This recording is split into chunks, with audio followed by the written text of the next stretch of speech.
Pierre. D'abord, il va mettre tout le monde d'accord, Pierre. Je crains que non. Et je dirais presque, j'espère que non. J'espère que vous m'entendez. J'ai quelques problèmes de voix. Si vous ne m'entendez pas, je prends le micro. D'abord, je remercie les co-organisateurs, le Centre culturel du monde arabe et le Mouvement européen du Nord, mes amis Tariq et Michel, de m'avoir invité cet après-midi parmi vous. Sujet compliqué, complexe, délicat, et qui demande peut-être un regard quelque peu distancié et de prendre en compte de quoi on parle. Tout d'abord, le mot terrorisme. Je partage, peut-être cela va en étonner certains, à 95 voire à 100% les propos de notre général. Excusez-moi de dire d'autres, puisque nous sommes ensemble. J'ajouterai simplement, parce que, je m'excuse, Tariq, mais tu dois avoir les mêmes problèmes de vision que moi, je ne porte pas de casquette mais un chapeau. Mais avec mon chapeau d'historien, je dirais simplement que, faisons attention aux assimilations. J'ai entendu parler de la Révolution française, du gouvernement montagnard de Robespierre. Ça va là? Très bien. Je vous le micro. Voilà. Du gouvernement montagnard de Robespierre, qui se qualifiait lui-même de gouvernement de terreur pour défendre la France, menacée de l'extérieur et de l'intérieur, et pour défendre la République. Ajoutons que lorsque Robespierre a été exécuté sans procès, ceux qui l'ont exécuté, qui avaient été élus en même temps que lui, soit prévaricateurs, corrompus, soit même assassins, ont terminé benoîtement leur carrière jusqu'à la fin de leur vie. Lorsque je dis assassin, je parle de Fouché, qui s'est retrouvé plus tard ministre de l'Intérieur. Vous voyez, jamais rien n'est perdu dans la vie. Ou un Carrier qui a commis des assassinats que nous connaissons en art. Donc, voilà. Alors, deuxième chose, il est vrai que le mot terroriste, ça veut tout dire et rien dire. Les résistants qui se battaient à Roubaix durant la Deuxième Guerre mondiale, voire même ceux qui étaient à Roubaix durant la Première Guerre mondiale, ils étaient qualifiés de terroristes par les forces d'occupation. Aujourd'hui, ils figurent, ou pour beaucoup ils figurent, ils ornent les noms de nos rues et de certaines stèles.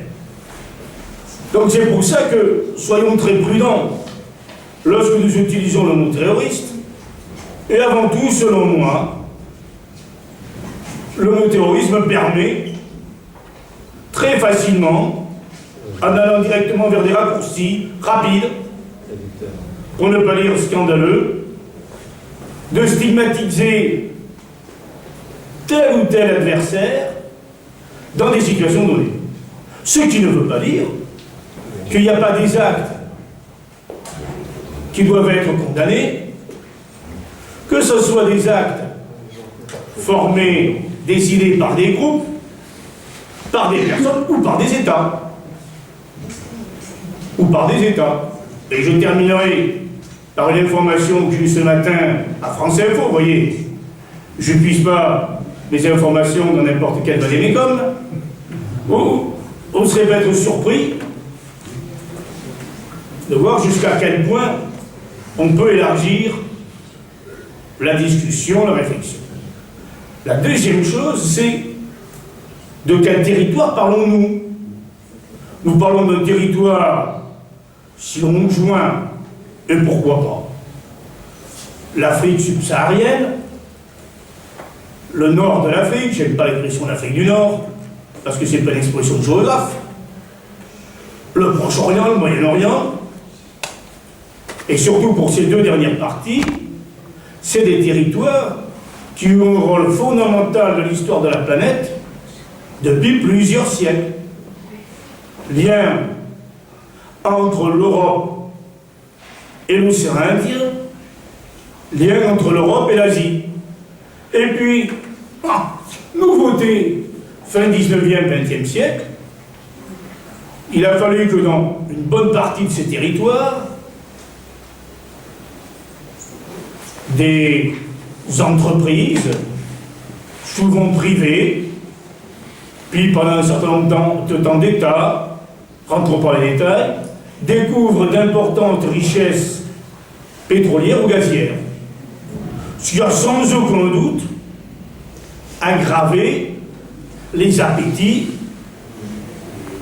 et qui a aggravé la dislocation de l'Empire ottoman à la fin du XIXe siècle et au début du XXe siècle, et a aussi créé des frontières qui sont en grande partie non pas liées à la vie de ces peuples, mais qui sont en grande partie liées à des découpages qui sont faits en dehors de l'existence des peuples.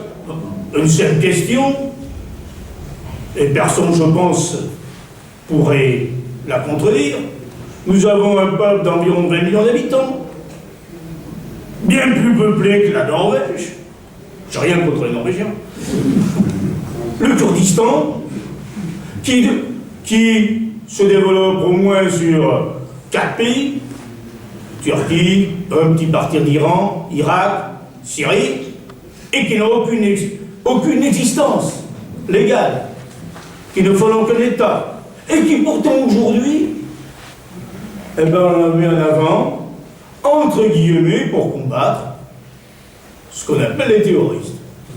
Donc il faut avoir ça en tête pour comprendre. Alors j'ajoute qu'il y a eu en plus, et ça a été souligné, ici, autour de moi, et y compris dans la salle, il y a eu quelques phénomènes nouveaux depuis une soixantaine d'années. Entre autres, la naissance, l'existence de l'État d'Israël, qui est révélateur d'un certain nombre de problèmes, et qui est aussi les complexifique. Bon. Ça c'est, je dirais là, presque de manière objectivée. Bon. L'autre chose c'est, excusez-moi, je vais rentrer dans la première partie de la table ronde.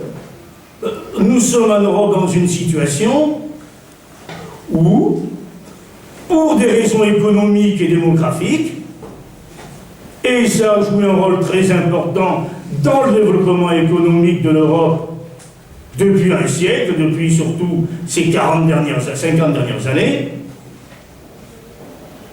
nous avons fait venir, ou nous avons accepté que viennent, des populations, souvent les plus actives, souvent les plus formées, souvent au moins les plus audacieuses, qui ont eu le courage de quitter leur territoire, pensant qu'elles trouveraient mieux en Europe. Je parle des travailleurs immigrés, par différents moments, j'aime pas le terme vague, parce que ça donne une impression de répétition, une impression péjorative, mais qui sont venus à plusieurs moments, et qui ont eu le droit en particulier en France, et je juge que c'était un bien, à la fin des années 70, de faire venir leur famille dans le cadre de regroupements familiaux. Et je le dis, je m'interroge, c'est un bien. Bon. Donc c'était logique, je ne dois pas de formule, on ne va pas discuter sur la formule. Bon. Et j'ajoute qu'aujourd'hui, la situation que vivaient ces familles, ces hommes, ces femmes,